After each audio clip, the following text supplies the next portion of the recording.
आज तपाईहरु रसुवा जिल्लाको निर्वाचन कार्यालयमा आउनु भएको रहेछ। तपाईहरु के कति कामले आउनुभयो?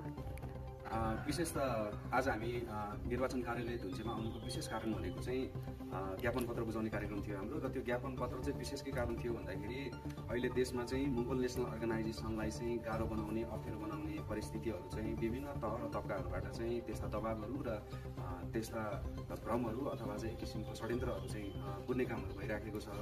जस्तै अहिले देशमा अलोकतान्त्रिक गतिविधिहरू चाहिँ बढिराख्नु र अहिले मंगोल नेशनल अर्गनाइजेसनलाई चाहिँ मंगोल नेशनल अर्गनाइजेसनको नामबाट चाहिँ मंगोल शब्द हटाउनु पर्छ भन्ने एक किसिमको चाहिँ निर्वाचन आयोगबाट एक किसिमको पत्रचार भएको थियो।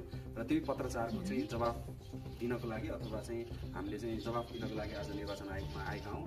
र विशेष त किन भन्दाखेरि 2046 साल अगावैदेखि चाहिँ संगठनको संस्थापक प्रेसिडेन्ट महामानव डाक्टर गोपाल गुरुङज्यूले चाहिँ मंगोल नेशनल अर्गनाइजेसन चाहिँ स्थापना गरेर चाहिँ यो देशको मूलवासी मंगोलहरूलाई चाहिँ मुक्ति दिनको निमित्त चाहिँ अनावरत चाहिँ सङ्घर्ष गरिराख्नु भएको थियो।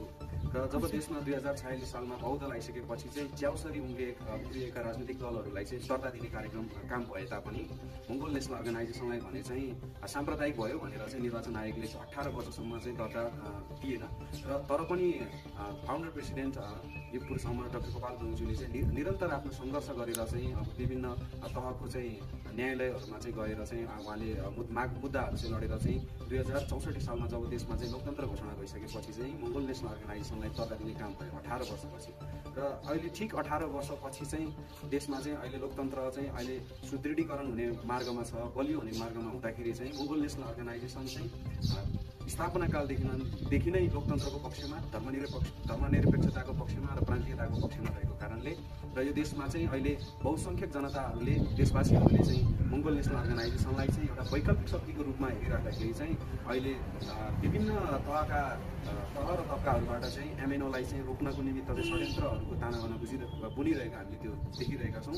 देशमा अहिले अलोकतान्त्रिक गतिविधिहरू बढ्नु, देशमा चाहिँ अतिवादीहरूको चाहिँ सडकमा चाहिँ आन्दोलन हुनु र अहिले मंगोल नेशनल अर्गनाइजेसन माथि पनि चाहिँ समस्या अथवा षड्यन्त्र अथवा एक किसिमको दबाव सिर्जना गर्नु चाहिँ यो हामीले सिधै लोकतन्त्रमाथि अथवा गणतन्त्रमाथि चाहिँ हमलाको रूपमा हामीले लिएका छौँ।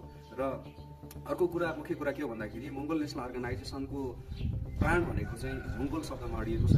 र यो प्राणमा चाहिँ कुनै पनि सम्झौता हामी गर्न सक्दैनौँ। मंगोल नेशनल अर्गनाइजेसनको प्राण भनेकै मंगोल शब्द हो र यो कुनै पनि तहले हामीले यसलाई सम्झौता गर्ने, परिवर्तन गर्ने हामी यो कुनै पनि पक्षमा छैनौँ भन्ने चाहिँ हामी जानकारी गराउनको लागि आज खास गरी निर्वाचन आयोगमा आएका थियौँ। हजुर, भनेपछि तपाईहरुको